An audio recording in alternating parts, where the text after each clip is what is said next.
Aling mochi donut nga ba ang the best? Dahil sa Dunkin, naging trending ulit ang mochi donuts. But did you know na dati pang merong mochi or Japanese donuts from Mr. Donut and Chido dito sa atin? Mochi donuts are inspired by Japanese-style pastries na may soft and chewy texture, and they're pull-apart donuts. Here's our quick review of these 3 mochi donuts. Unahin natin ang newest sa tatlo, Dunkin's Mochi Donuts. They actually have 4 flavors but di namin matsyampuan yung glaze lang, so we only got to try 3 flavors. In terms of itsura, mukha siyang typical mochi donut. The donuts are soft, pero the texture niya when you bite into it feels more like a regular donut versus a mochi donut. For us, it lacks that chewy texture na we expect from a mochi donut. Wala ring bounce masyado. Para siyang regular donut lang shaped into pull-apart mochi donuts. Onto their flavors, their Ichigo Strawberry Mochi Donut is not too sweet. Super light lang yung strawberry flavor talaga. Same with their Chocolate Mochi Donut. Medyo matabang siya for us, which was quite surprising given na matamis for us yung ibang Dunkin na donuts. Their Matcha Mochi Donut yung mas malasa out of the 3 flavors. But it's still light na parang bitin yung flavor for us. If bet mo yung di ganun katamis na donuts, you'll probably like these Dunkin Mochi Donuts. But for us, we'll give them 2 yums.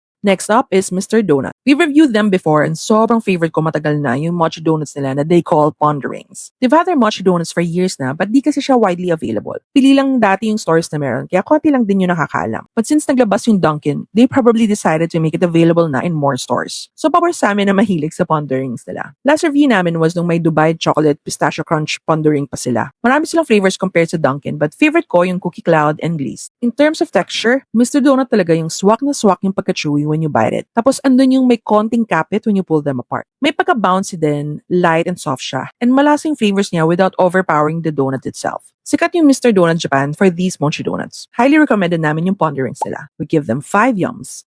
Finally, Chido Mochi Donuts. We've been wanting to try their mochi donuts but ang layo lang kasi sa amin. They're a small business based in Marikina but they have a branch in BGC. Sakto na we were at MOA so pinag-grab food delivery namin doon from their BGC branch. They offer Hawaiian-inspired mochi donuts and ang dami nilang flavors na we had a hard time choosing alin yung dozen na o-orderin namin. Naaliw ako when we saw their donuts kasi they have this parang plastic roll sa mga donuts para di ma-deform or masira yung shape. Sa texture naman, Chido's mochi donuts are quite soft and andun yung pillowy feels. Sa chewiness, andun naman yung pagka-chewy niya but not as chewy nung sa ponderings ng Mr. Donut. But still, nasatisfy kami sa pagka-chewy and soft ng mochi donuts nila. Tapos bonus pa na marami silang flavors and they're all quite flavorful. Isa sa favorites namin yung hazelnut crunch nila. Lasa mo yung hazelnut na parang Nutella flavor and na-enjoy namin yung crunch. Next favorite namin yung savory mochi donut na pork floss nila. Para siyang may furikake sa ibabaw. Along with the generous toppings of pork floss kaya nakakatakam every bite. Other favorites namin yung half glaze nila. Bet ko yung tamis niya na bumagi sa pagka-chewy niya. And then yung strawberry na lasang strawberry milk kaya isa siya sa top favorites ko from Chido.